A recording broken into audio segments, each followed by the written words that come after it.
सुरुवातीला एक डिस्क्लेमर द्यायचं राहून गेलंय माझ्याकडनं. इथं खूप उत्तम लिहिणारे, उत्तम बोलणारे, उत्तम गाणारे असे घरातली भरपूर मंडळी उपस्थित आहेत.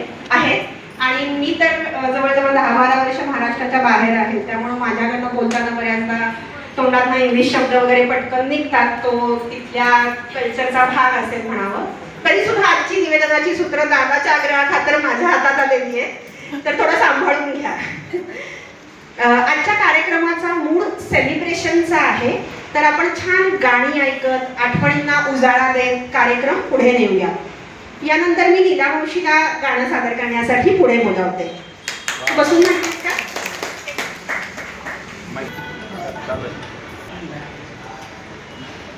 राजहंस सांगतो कीर्तीच्या तुझ्या कथा.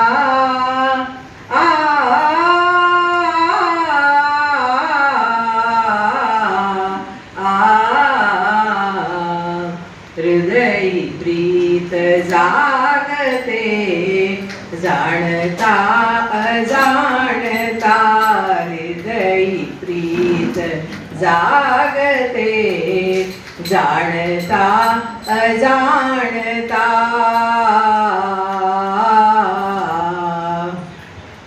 पाहिले तुला मी तरीही नित्य पाहते. लाजुनी मनोमनी उगीच धुंद राहते.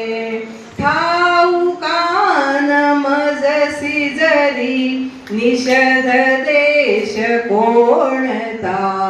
हृदयी प्रीत जागते जाणता अजाणता.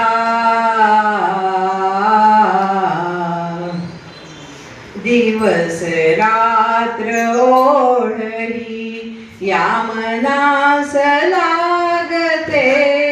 तुझीच जाहर्या परी मी सदैव वागते.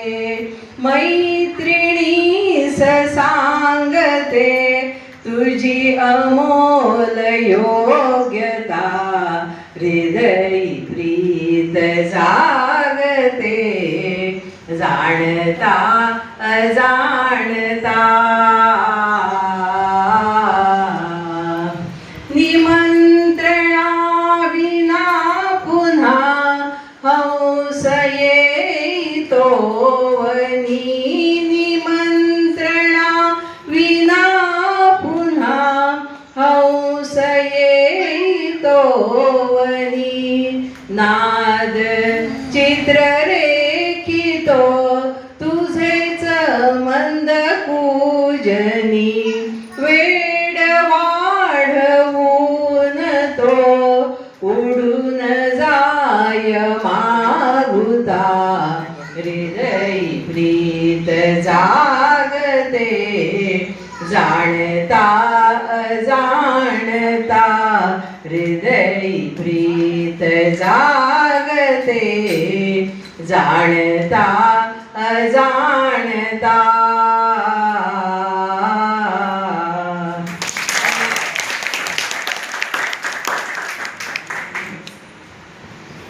खूप खूप सुरेख झालं. ही माझी मावशी म्हणजे आईची सख्खी बहीण. बाबा मी अडकेल ना का तुम्ही मला अशी नाती सांगितल्यावर. खूपच छान झालं मावशी गाणं. या गाण्यानी सुरेख व सुरेख वातावरण निर्मिती झालीच आहे. आईबाबांच्या आयुष्यातील या सोनेरी पर्वाच्या काही आठवणींना आपण आता उजाळा देणार आहोत. तत्पूर्वी मी आईबाबांना पुढे येऊन बसण्याची विनंती करते. तर इकडून या सावकाशात, कारण की प्रेक्षकांना आपल्याला सहभाग अपेक्षित आहे, तर तुम्हाला त्यांच्याकडे बघता येईल.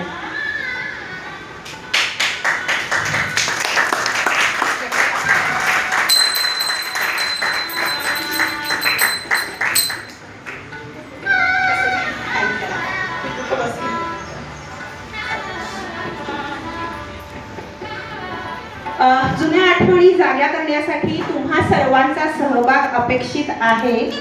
तर सुरू करूयात आपण. मी एखाद्या वाक्यात एक घटना गोष्ट सांगेन. ज्याला ज्याला ती ॲप्लिकेबल आहे त्यांनी हात वर करायचा, म्हणजे ज्याला ती लागू होणार असेल त्यांनी हात वर करायचा. मग पुढचं सांगते. काही गोष्टींना मी सांगेन की नातलगांनी त्यात हात वर करू नये, तर तेवढं प्लीज एक्सेप्ट करा. ओके. असे कोण कोण आहेत की आईबाबांसोबत 3 दिवसांपेक्षा अधिक दिवसांसाठी किमान एका तरी सहलीला गेला आहात, नातलग सोडून? Okay okay. महाजनी काकूंना मी रिक्वेस्ट करते की तुम्ही तुमची एखादी 2 ओळीत त्याच्याविषयीची एक आठवण सांगावी. चैतन्य, अजून एक माईक दे. हा माईक काढून देणार, प्रेक्षकात फिरवायला लागेल आपल्याला. माईक ऑन कर आणि तो जाईल जाईल. मग कॉर्डलेस द्या. येतील ना काकू? या. एक 2 वाक्यात तुमची आठवण ह्या सहलीविषयीची काय जी असेल ती सांगा. आहे चालू आहे काका? केलंय काका चालू? खालीच आहे, वरती यायची गरज नाही.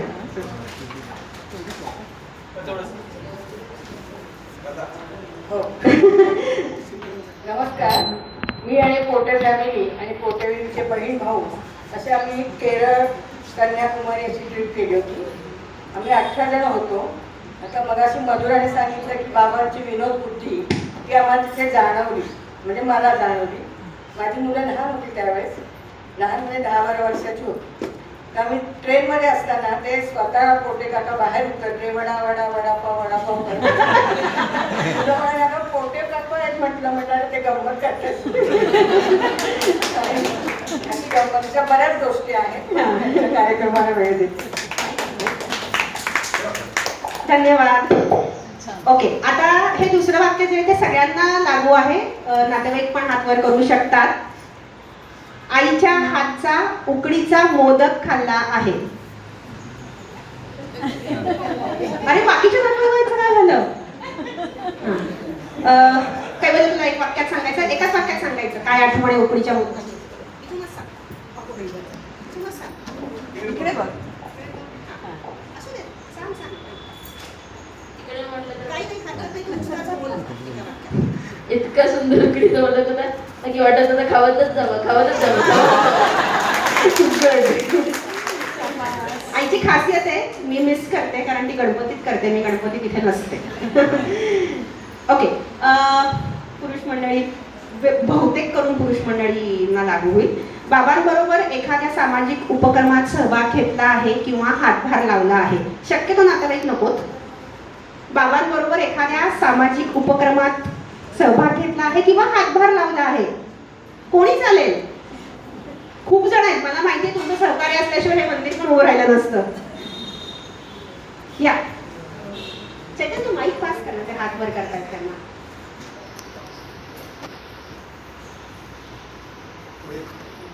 आशा. हो. नमस्कार.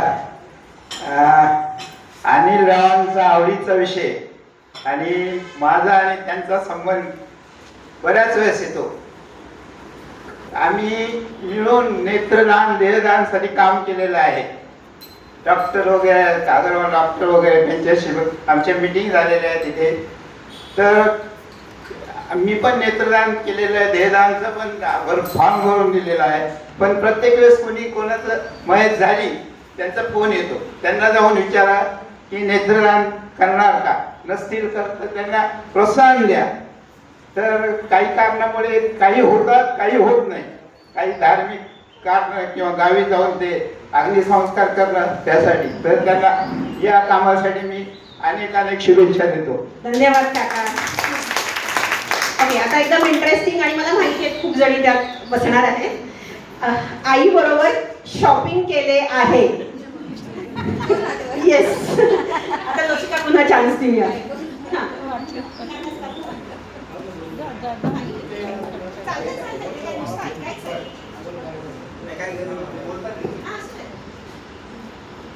शॉपिंग आमच्या दोघींचं आवडेल. कुठेही काही प्रदर्शन असलं तरी आम्ही घेतलंच पाहिजे असं नाही, पण जातो. आणि कुठलाही काही छोटीशी जरी वस्तू घ्यायची असली तरी त्यांचं माझ्याशिवाय पान हलत नाही असं मी अगदी ठामपणे सांगते. आणि आम्ही जातो आणि आनंदाने जातो. आणि त्यांना जर सांगितलं विचारता कुठला चॉईस सांगितला की त्या चॉईस प्रमाणे त्या घेतात. हे खरोखरच कौतुकास्पद आहे. अहो बाबा, सगळ्यांना तुझी काकू माहिती आहे. आमच्या सगळे शेजारी येस. आणि शॉपिंगचं हे आत्ताचं नाही आहे. म्हणजे काकूंची मुलगी, काकूंचा मुलगा, दादा, मी, आम्ही सगळे एका वयाचे असताना लहानपणी पण सगळी शॉपिंग एकत्र असायची. पार खोडरबर पासून फ्रॉक पासून सगळ्या गोष्टी एकत्र शॉपिंग केलेल्या आठवत आहेत. ओके, बघूयात आपण यात कोणी आहे का. बाबांबरोबर टाटा मोटर्स मध्ये असताना सेम बसनी ये जा केलेली आहे. आहेत ना काका? आहेत, पाटील काका आहेत. काका आठवण सांगा एखादी. तुमची एखादी आठवण सांगा बसनी प्रवास सांगा. त्या काकांना माहित आहे. हा ठीक आहे ठीक आहे, मोठ्याने सांगतील. तिथपर्यंत नको नेऊ दे, आले की ते. मी श्रीकृष्ण महाजन.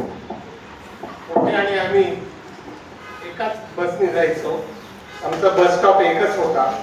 आणि सांगायचं वैशिष्ट्य म्हणजे बॅक बेंचर जे असतात, LLB, Lord of the last bench, त्या सगळ्यांना त्यांनी अथर्वशीर्ष म्हणायला लावलं. कंपनीत जाईपर्यंत अथर्वशीर्ष म्हणायचं. आमचं सगळ्यांचं अथर्वशीर्ष त्यांच्यामुळे पाठ झालं. मस्त. आणि काका मला खूप छान वाटलं. माझ्या डोक्यात हाच अनुभव कोणीतरी शेअर करावा असं होतं आणि बरोबर तुम्ही तोच अनुभव शेअर केला. कारण की त्यांच्याकडून आम्ही ऐकलं होतं की असं तुम्ही बसमध्ये वेळवेळेला अथर्वशीर्ष म्हणता. ओके, आई बाबा दोघांनाही नातलग सोडून आई बाबा दोघांनाही किमान 40 वर्षांहून अधिक काळ ओळखतात. आता बेलन काकूंना चान्स देऊयात. एखादी आठवण काकू की कधी तुम्ही म्हणजे काहीही 1-2 वाक्य काहीही असं काही आठवतंय का की कशी ओळख झाली किंवा मला काहीच माहित नाही त्याविषयी की तुम्ही सगळे एकमेकांना कसे भेटतात किंवा काय? काही 1-2 वाक्य फक्त, गंमत आपली तेवढीच.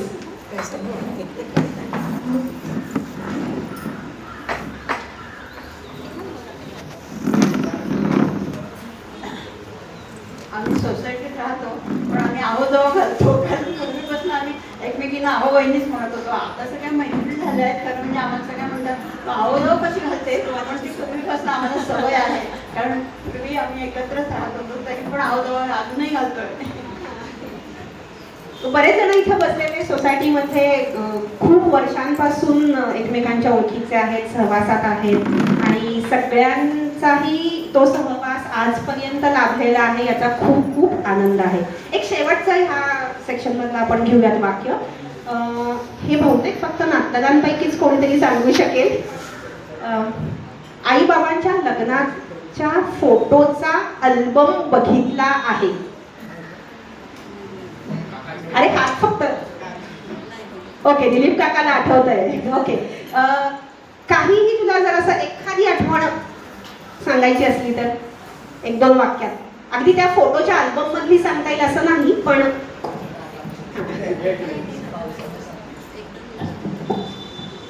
लग्न झालं सांगलीमध्ये आणि सांगलीवरनं येताना रात्री जो पाऊस सुरू झाला, सगळ्या नद्या जाम झाल्या होत्या. जशी बस पुढे जायला तयार नाही. त्यामुळे यांच्यामुळे काय झालं की त्या कंडक्टरनी किंवा ड्रायव्हरने आणि स्टार्टरनी ती बस दुसऱ्या मार्गाने न्यायला सांगितली. जास्त पैसे पडले सगळ्यांना, पण त्या भागातून गेलं तरी सुद्धा नदी तिथे पण जाम झाली होती. रात्रभर आम्ही सगळेजण बसपर्यंत होतो एसटी स्टँडवर आणि दुसऱ्या दिवशी सकाळी ती बस पुढेकडे आहे. असं प्रकार सगळा झाला त्यावेळेस. ही गोष्ट आम्ही इतक्या जणांकडनं ऐकली आहे, इतकं आश्चर्य वाटतं आम्हाला. पण मला वाटतं कुठंतरी ते लग्न झाल्या आव्हानं स्वीकारायची ती सवय लागली. आता इतक्या विजया स्वीकारतात. आपल्या सगळ्यांना माहिती आहे की आपला वेगळा हॉल ठरला होता आणि ऐन वेळेला आपल्याला सगळं चेंज करावं लागलं. आणि ते तरी सुद्धा तुम्ही सगळेजण इथे आलाय आणि कार्यक्रम आपला छान पार पडतोय. मस्त. हॅलो, आम्ही खुर्च्या कमी पडतात तिथे. मला बोला. हो, बोला बोला. सुभाष टाक या संस्थेचे सेन्सरची. माझं नाव सुभाष नाग. मी या संत तुकाराम ख्रिस्तांच्या बॉडीवर आहे, सेक्रेटरी म्हणून काम करतो. परंतु तुम्ही जर मागं जर बोर्ड पाहिला, संत तुकाराम प्रतिष्ठा, त्याच्यावर लिहिलं 1994च्या आधीपासून अनिल पोटे यांच्या मदतीने आणि या भागातले एक कॉर्पोरेटर संजय दुर्गुळे यांच्या मदतीने आम्ही हे मंदिर आणि हा हॉल उभारलेला आहे. हे सगळ्यात मोठं काम आपल्या जुळं पुणे चिंचवड पिंपरी नगरपालिकेच्या हद्दीमध्ये जे काम केलं, विश्व हिंदू परिषदचं संपर्कात आणून आमचं ह्या भागामध्ये सगळे छोटी मोठी कामं अनिल पोटेंनी आमच्याकडून करून घेतली आणि अद्यापही ते कार्यरत आहेत एवढं बोलून मानत असेल. धन्यवाद काका. बोला बोला, हरकत नाही. माझी आणि अनिल काकांची ओळख म्हणजे विश्व हिंदू परिषद तर्फे झालेली आहे. त्यावेळेस साधू संत यायचे. माझं खाली घर उठाम होतं, वरती मी राहत होतो. त्यावेळेस आमचे तिथे स्लाईड शो वगैरे, व्याख्यानं वगैरे व्हायची. नंतर संत तुकाराम प्रतिष्ठानची आयडिया आली आणि त्यांनी आणि श्रीकृष्ण महाजन, देशपांडे वगैरे सगळे जोडून आम्ही या प्रतिष्ठानची स्थापना केली आणि मूर्ती स्थापन करणे हा विषय निघाला. तर मी पंढरपूरला जाऊन संत तुकाराम आणि विठ्ठल रुक्मिणीच्या मूर्ती आणून इथे प्रस्थापित केल्या. त्याला 94 पेक्षा म्हणजे 26 वर्ष. तर त्यासाठी त्यांचे आभार, कारण ते आम्हाला ओरिजिनेटर आहे, त्यांच्यामुळे हे प्रतिष्ठान स्थापन झालेलं आहे आणि मंदिर उभारलं आहे. धन्यवाद. धन्यवाद काका.